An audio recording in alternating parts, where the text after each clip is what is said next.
Many students ask me, where does creativity start in their oil painting? It starts and runs all the way through the project. There is no substitute for creative thinking. There is no substitute for creative thinking.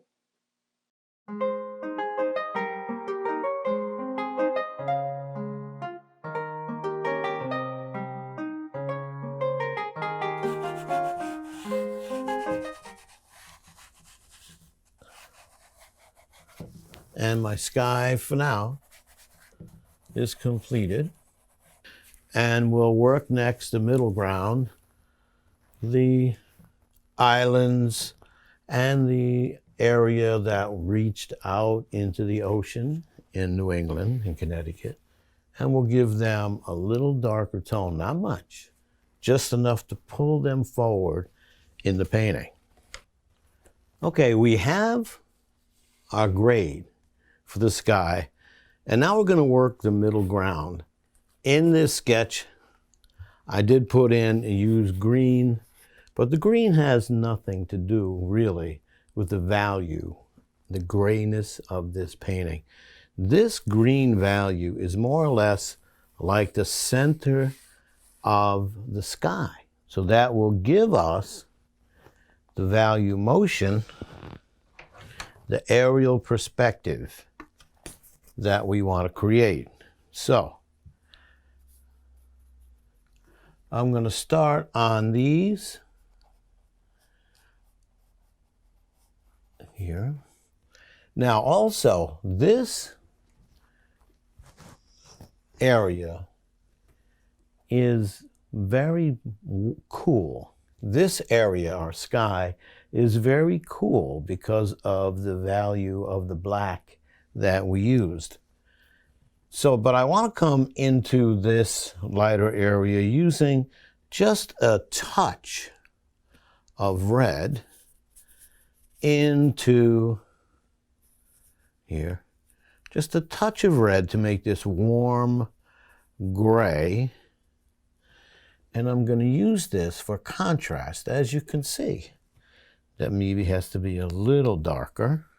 So I'll add just a little bit of black. And this is the furthest away island in New England here. And here it is. And so there's the two islands we talked about before. And there they are. And now we're coming closer to us. So we're going to get a little bit darker. See, right now we're just a tiny bit darker than our lightest value in the sky. We're going to get a little darker like here. So we'll add just a bit of white, we'll add just a bit of black. And again, just a tiny bit of red because we want a warm gray. Just the tiniest bit of red in all this area. And you can see right away how this becomes, how the value of the gray and the warmness of the red-gray starts to separate itself from the sky in a very beautiful way. So I'm going to let this run down, down, down, right down to here. Now, of course, you know, in the end, this is not going to be gray. It'll be a color. We'll put a velatura over it and make a color out of it. Maybe it'll be dark green or something like that. I don't know yet. You know, I told you before, as you go along, the painting will talk to you. I'm looking at my painting as I'm going along, and I just put this in a value that's probably up here. And that's going to bring it pretty close. For middle ground, that's going to bring it pretty close to the viewer. And I have all of this going on. Originally, in my drawing and in my thoughts, it was further away. However, I think what I'm going to do is lighten it. So I have this here, I have this here, and I think I'm going to make these hills a middle value like that. I'm still going to make them red, but I'm going to lighten them up so that they look in between. Here, just watch. You'll see I had a little red to it. Oof, not that much red. I'll have to spread that out. Here, and a little extra white, because I want this not to be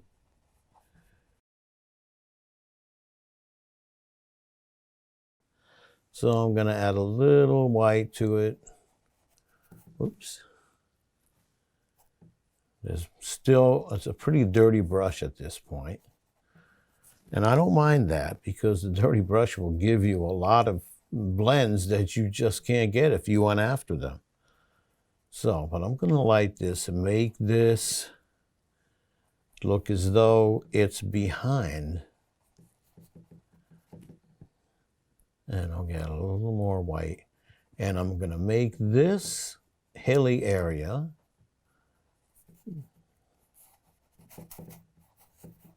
appear as though it's behind this. And I can even go and add a little more darker gray into this and bring it more forward purposely.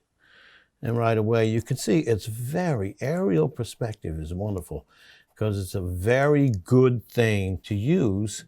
Once you have it mastered, you can use it, especially in scapes like this one, to define where things are, how far away they are, what's in the front, what's in the back. And it's just a very, very wonderful technique. And here I am mixing on the canvas, maintaining my middle tone with the large round. Here. And it's a little dark, so I'm going to add white, mix right on the canvas, add white, and spread this around a little bit. Maybe a little more white here. And don't forget, this is not going to be gray in the end. It'll be some form of, I don't know what right now, maybe green, but not at the moment. And let me get out of the way. And you can see the composition coming alive.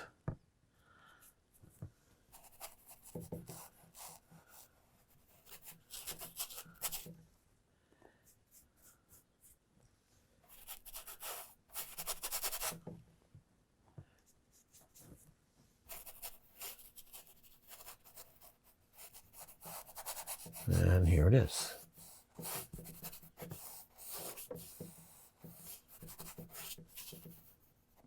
And I'm going to just touch in a little more red into this.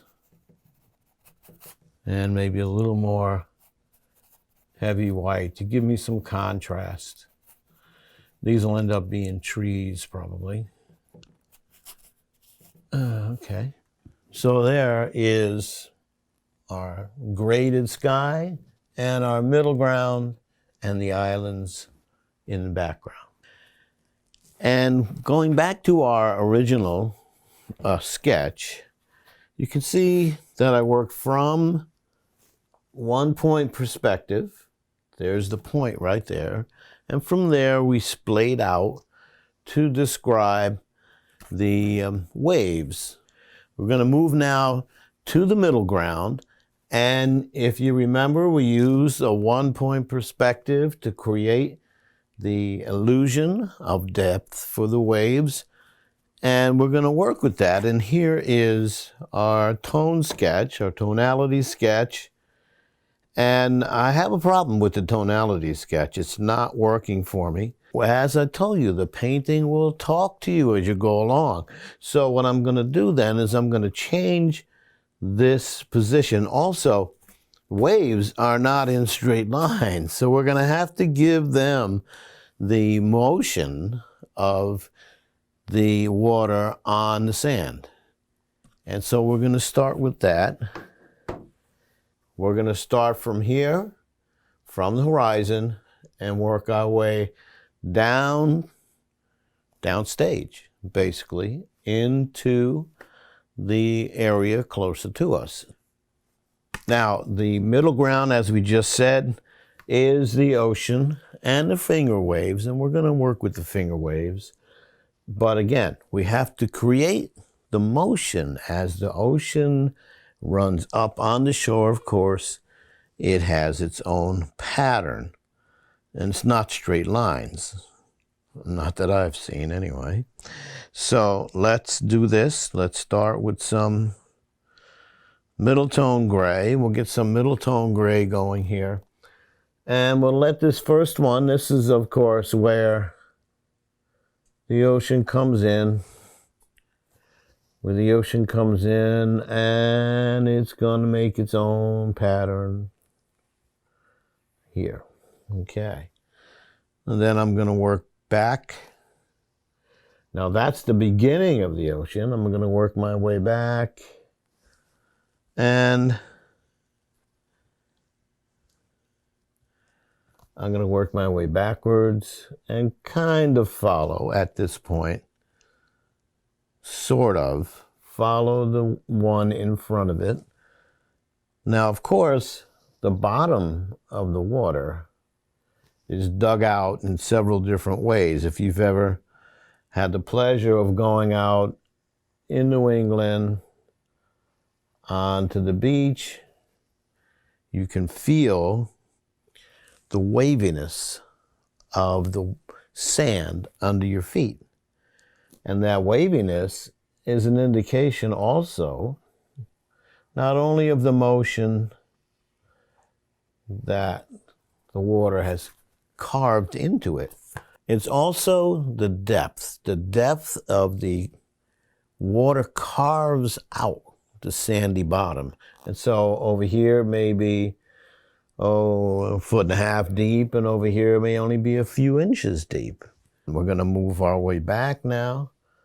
And as it goes further back, it starts to appear less distressful. Here's our vanishing point. Remember the vanishing point, so we're working our perspective from the vanishing point. Here is the next set of waves, here, like this. And also, it gets deep. It gets deep here. As you go out in the Connecticut shore, it gets deeper there. We're going to give it some sense of solidity. So let's start here. Whoa, much too dark. We're going to start here with a lighter tone. We're going to start with a lighter tone and work our way forward here and here. And you can see it starts to come alive right away. And here.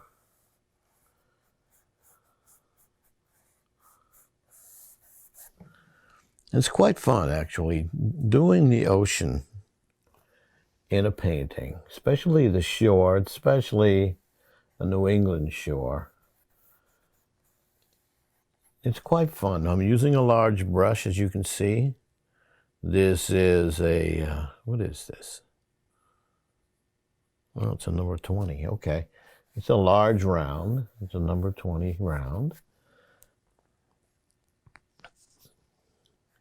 And I'm going to give this water some life, some reality.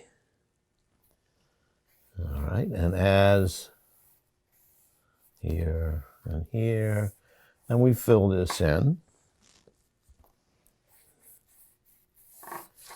All right, now,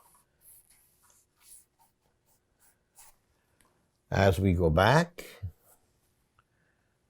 let's go back, and we're going to come up in value a little bit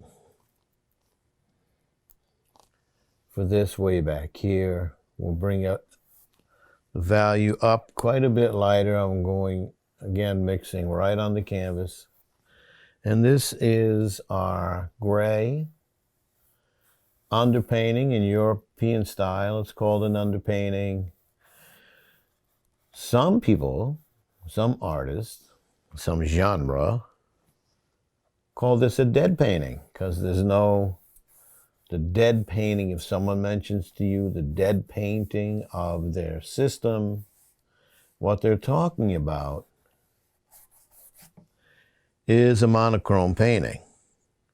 And once again, monochrome paintings can be done in brown, that's maruno in Italian. They can be done in griso, which is gray, or it can be done in verde, which is in Italian green. This is an exercise in creativity. So I want the painting itself to talk to me. I want the painting, as we go along, to take on its own life.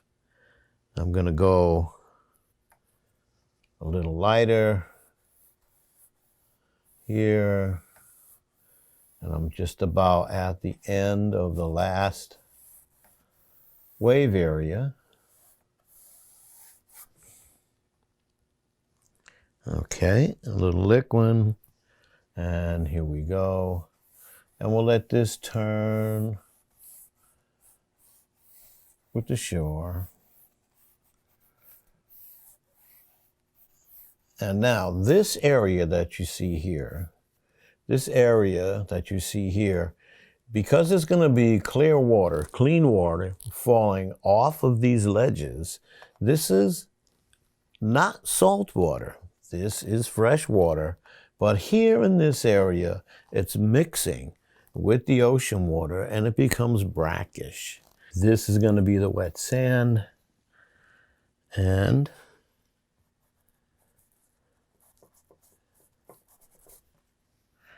it is, of course, like we said, we're going to use warm gray, and I am using warm gray here. And again, I'm not too concerned because we haven't detailed these. We have a lot to do yet. So I'm not too concerned. And it's a big canvas, so I'm not too worried.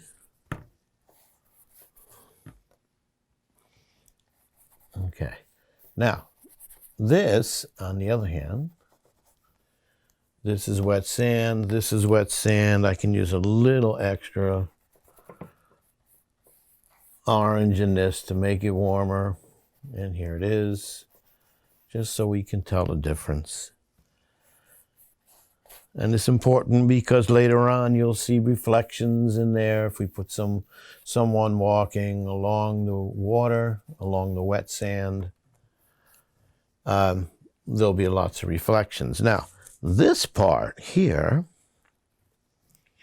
is not. This is going to be dried sand. We'll let it run along the berm. And like this. And here. And here it is.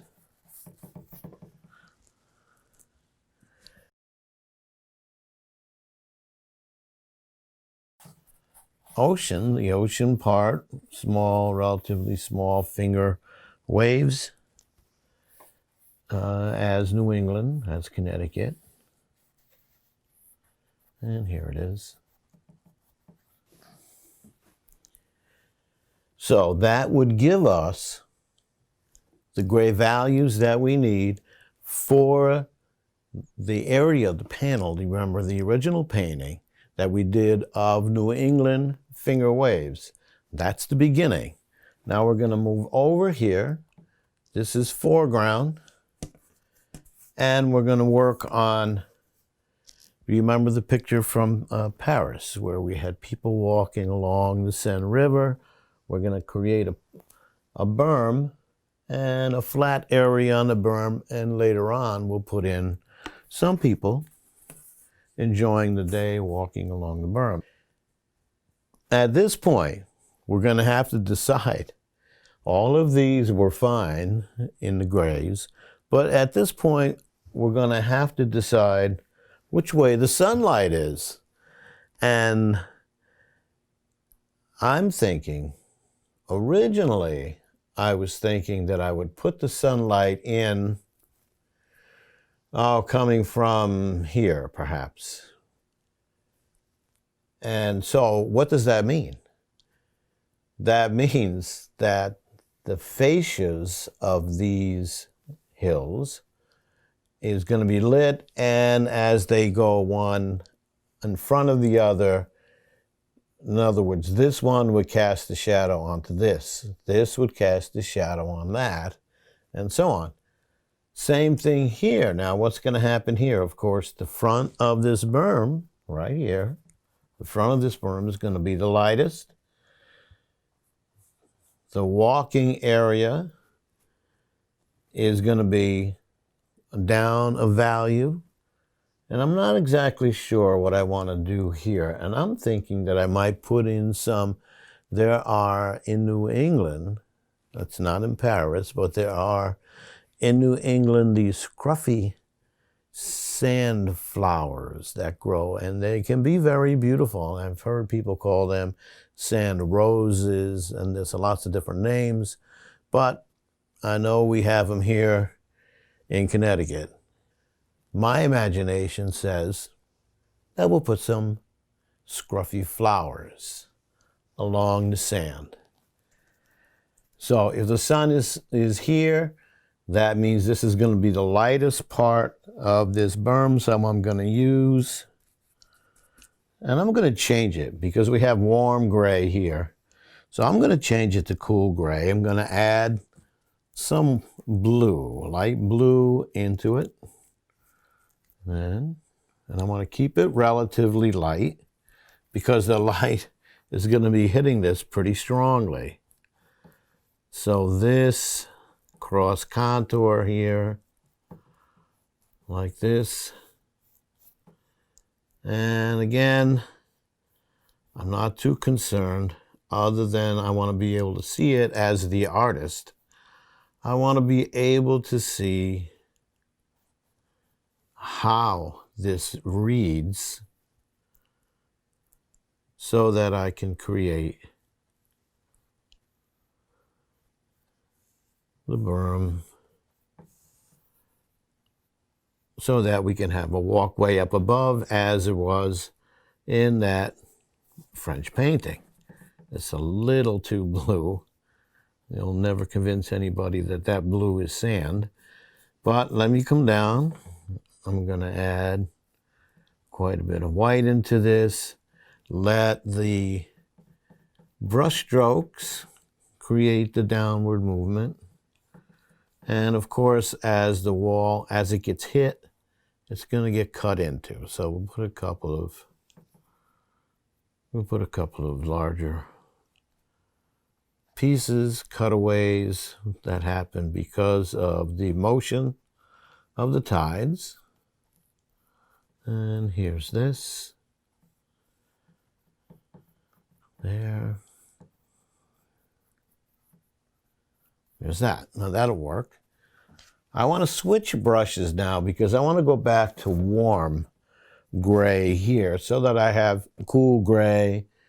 I have warm gray, cool gray, warm gray, and then back here where I said those bushy flowers are going to be, then we'll go back to cool. So I'm going to take this, and you notice I changed brushes.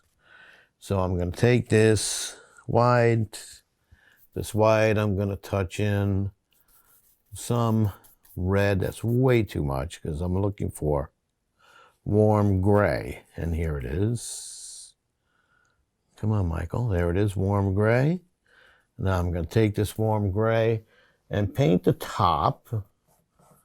I want this surface that, as I said before, in the end, we'll probably And treat it as we did the street in Paris and put some people walking on it on a beautiful day, all dressed. We can put some people playing in the water or walking on the sand, because in your imagination you'll know what the temperature is like. Now, in Maine or Connecticut or any New England states, it gets cold. It gets very cold. And by October, with the ocean breezes and so on, you're not going to be doing too much walking in the water. You can. And there are some people, there's a thing called the Polar Bear Club, and people dive in the water, freezing water with snow on the ground. Well, that's not me. Now, okay. So that's the walkway. And now I'm going to switch back to cool. Change brushes, go back to the cool gray. And I'm going to use a different brush stroke. I'm going to treat it a little darker. I'm going to give it quite a bit more of a blue and black, because now, don't forget, aerial perspective tells us that when things are closer to us in aerial perspective, they're going to be darker. So I'm going to start with the front, make it darker, and work my way back and put in these scruffy plants. And like I said, some people call them roses, sand roses. Some people call them beach flowers, and it depends, I guess, on where you live in New England. And we're just gonna just let it happen. Really enjoy this painting, because it's all from your imagination. Now, there are certain things that are for real, but these a little darker here and here, and they go right on along the walkway. People love these things. People love to see them. They add some beautiful color, and we will add some very pretty color, and they're very scruffy. So it doesn't take much. Just let it go off to the side. Now, on these rock formations, I'm going to add one more paint, a little ochre, yellow ochre, because if the sun is in our composition is going to be around here, the edges of these are going to light nicely. And I have some very nice cool colors, cool grays in the sky. So I'm going to add some ochres. And I'm using the brush that's still dirty with the warm gray, but I'm going to turn it a little more sunny with the ochre. So I know the edges of these, and again, this was something that we painted up in Connecticut, and it's called Devil's Hop Yard. And of course, it's a very large waterfall, and it's broken down into 3 separate pieces. So I want to really make this stand out. And these are the edges, and you can see that there's still some red in my brush, and that's okay. It's warm enough to create the warm gray that I want. And here, a little more liquid. I want to cover the edges. I don't want, that's right. Here And I got this one too. And this could be, okay, turn. And I'm going to go here, a little more white, touch in the ochre, yellow ochre, and paint the front edge of this. All right. Like this. And here it is. And right on down.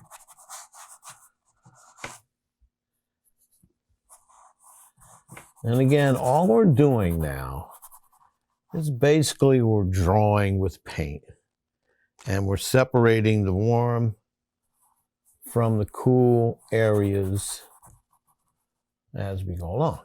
There. Okay, now, let me put a little bit down here too. Now this is the warm side of the cliffs, and the waterfalls will come down and down along these edges. But this now, and I'm going to use a little extra blue on this, this now is the cool rocky side. And at Devil's Hop Yard, this is shale. Whoa, too much. Get a little black in there. A little black in there. And just let it come. Separate it like this.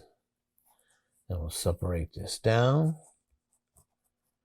And they're basically big, big stones that were there from the Ice Age, God knows.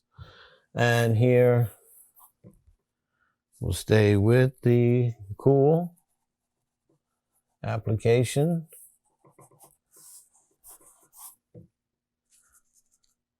We got a little extra black in this. I want this to get stronger as it comes forward.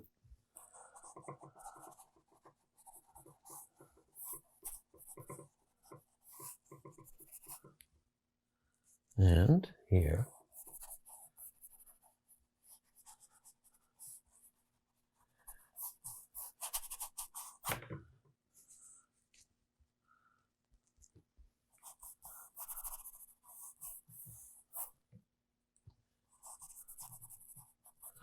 And now this, we said this before, this would cast, if the sun is down this way, that this will cast the shadow onto this one. And let's just get just a little more in shadow. In there. And again here, I'm going to get a little darker as we come forward because of the aerial perspective. And here.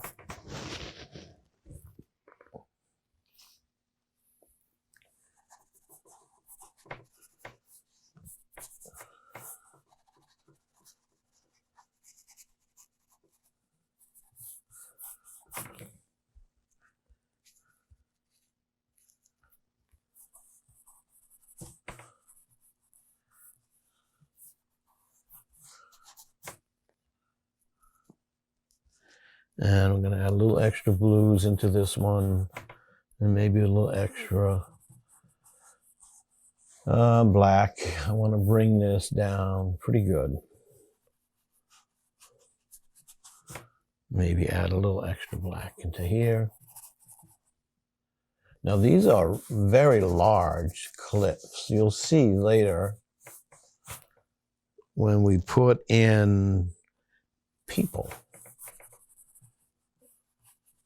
that in your paintings, when you add things that people visually can measure, like other people or dogs and cats and so on, once you add those into your painting, it scales the painting.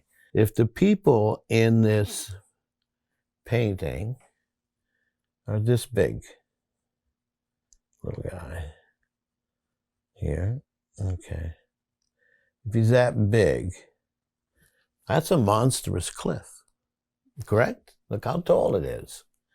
If the people, now we can change the scale just by changing the size of the person. If that same person here is this big,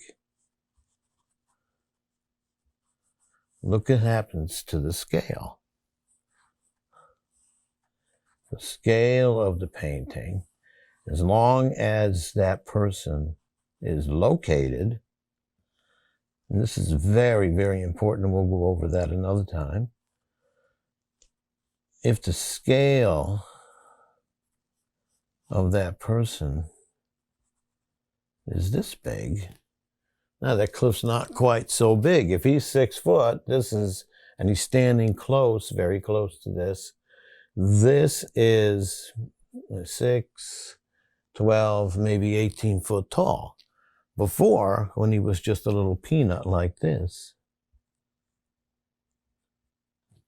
it's a monstrous size. Look how big it is. I'm going to just blend this back into my composition. And here. And there, then, is that. Now, I have some trees behind these in the background. They're going to be very, very light, not very light, but lighter, because they're going to be way back, probably about that value. So I'm going to put them up here, and I'm just going to outline them, scruffy trees. Here they are. Well, we got to show really is the outside leaves and the shape, because all the rest of that will come when we detail the painting. You can see this against the dark sky, and as we come forward, we can get a little darker here. And you can see once again how the light and dark, the aerial perspective in your composition works. I'm going to use a palette knife. Here it is. And so to use a palette knife, you want to drag it like this, almost like you're icing a cake. Drag it along your palette. Come in and cut. And it gives you a nice roll of paint that you can use. And what I'm saying here is that the water from this area of land is up here, and it's going to fall over like this, and run down the cliff. And it's a lot of fun, actually. Working with palette knife is a great kick. And now this is just my first application of the waterfalls. And of course, we'll get to it a lot more as we go along. I want to put some water meeting here. Put some of this fresh water meeting the salt water, and I want another, just the way it was over at Devil's Hop Yard. And so I'm going to take another right here, create another waterfall, let it come down, down, down, down, like this. Work its way down, and here. And here. Come on. There.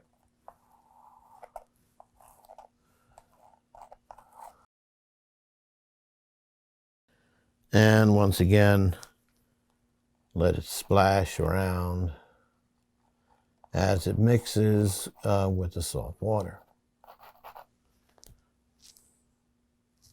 All right.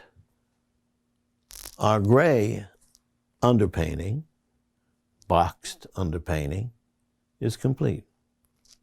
Now we'll let this dry for several days, and it has to be completely dry, maybe a week, maybe 2 weeks, before we move on to introducing color into this, which is called velatura, but this has to be completely dry. We'll add the half paste colors. Thank you.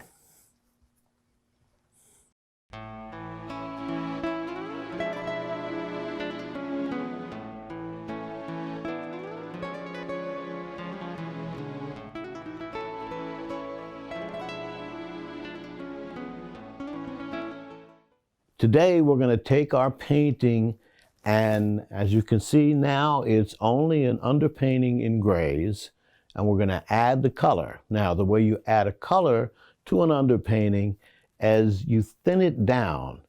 You don't use it as though it comes straight out of the tube or with a little bit of liquid or media. You have to thin it down quite a bit. In Italian, the word for this is velatura. Now, velatura in English means half paste. So you're going to take the color, break it down halfway, thin it down halfway with media, and put it on your dry study, your monochrome painting.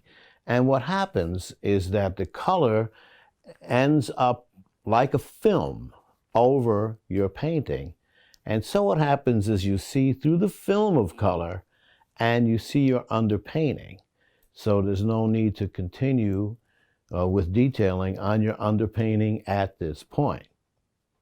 The colors we're going to use for this painting are primaries. We're just going to go nice and easy and use the primary colors without doing anything fancy, no fancy purples or anything else like that. Now we can mix those with the primary colors, of course, you know, those are God's own colors. Now these are the colors we're going to use for our project, and they are primaries. And as you see, we're going to use for the yellows, yellow ochre, and this is cadmium yellow. It's a nice bright lemony color. And for the reds, we're going to use cadmium red, as you see it here, and a little deeper red, which is cadmium red deep hue. And you can see it there on the palette.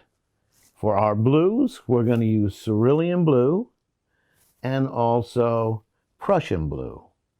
And that'll take care of our primaries. Additional to these, we're going to use lamp black and titanium white. And that's all we need for this project.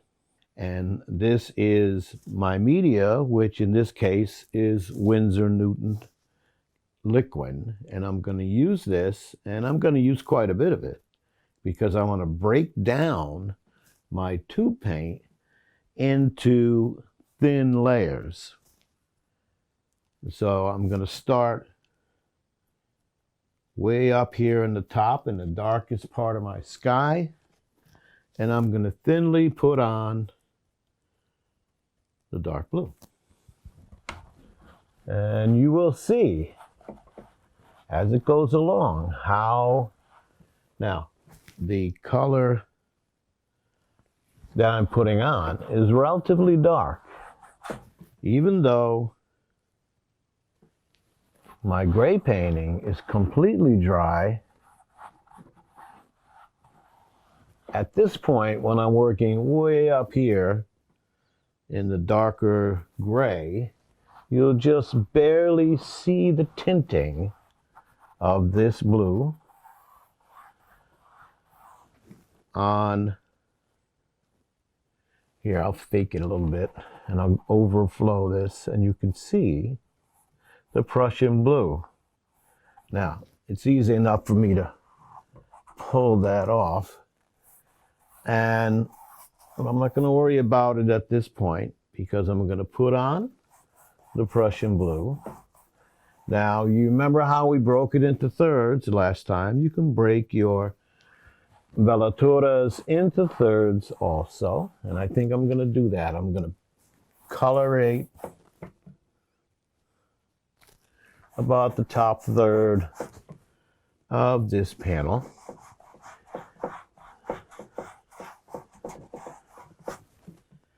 And some more. And here you can see it, as we go down into the middle area, you can see the beautiful Prussian blue coming through. But it comes through very softly, and that's what I want with this painting. I want this painting to look beautiful, and I want the colors not to pull it too far out of range. I want to keep the values very close. And if I put on too much oil paint, if I put too much paint on in this phase here, now there's too much, so I'm going to have to spread this out. And here, once again, there's too much. Don't do that. That's wrong. You want to leave it thin enough. You want to leave it thin enough so that your underpainting creates the values and the velatura creates the color. And that's what we're looking to have. Now, I'm going to go into here. Let's go right over here. Nice and thin, and it's starting to take the color nicely.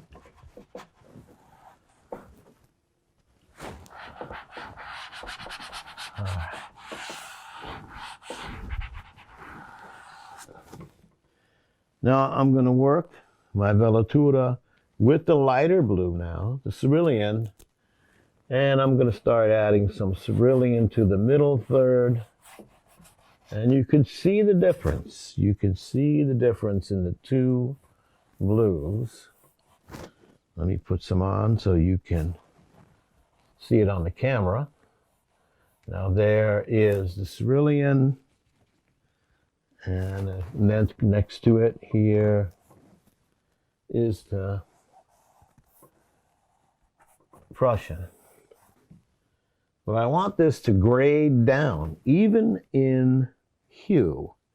I want the hue also. Now I already have painted and it's dried. I already have painted on this the value. And the cerulean is a much lighter, thinner color, even straight out of the tube.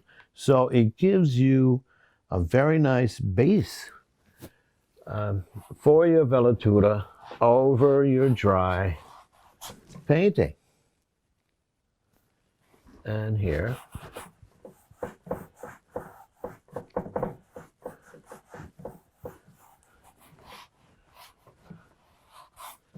I want to come down just a little further using the light blue here. I'm going to move now into the cad yellow. A little bit of that, lots of liquid. And I'm going to use the cad down here.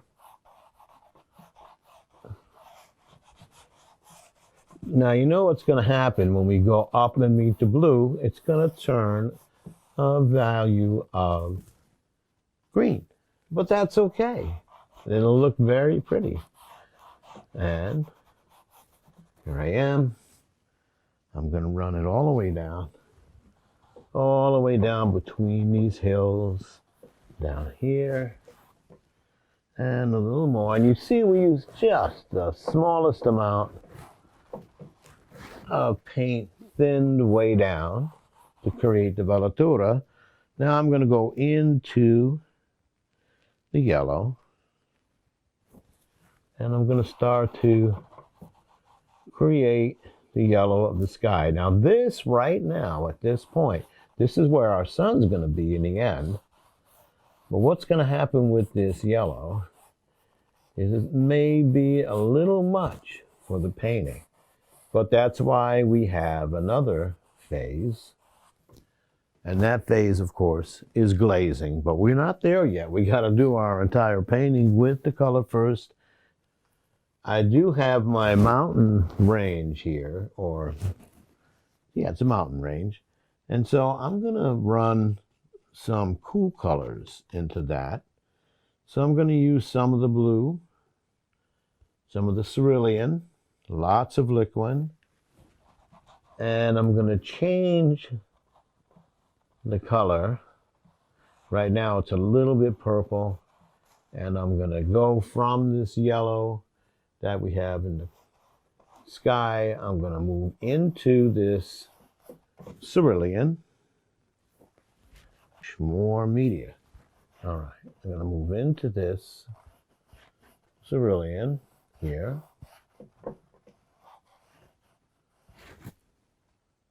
I think that's all right. That little bit of blue right there isn't going to bother anybody. Okay, and there is the hills in the background, the hills in the foreground.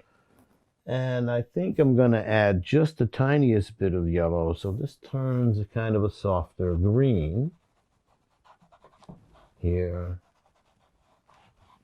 right into my velatura. I'm putting this right into the blue velatura, and it'll give us a nice soft mixtures of greens. I suggest that you try this in your own painting, because you get colors that you cannot get. You have your underpainting coming through, and then you have these very soft, thin layers of color. And you can't get that. You can be playing with this thing for hours to try to get this soft blue-green.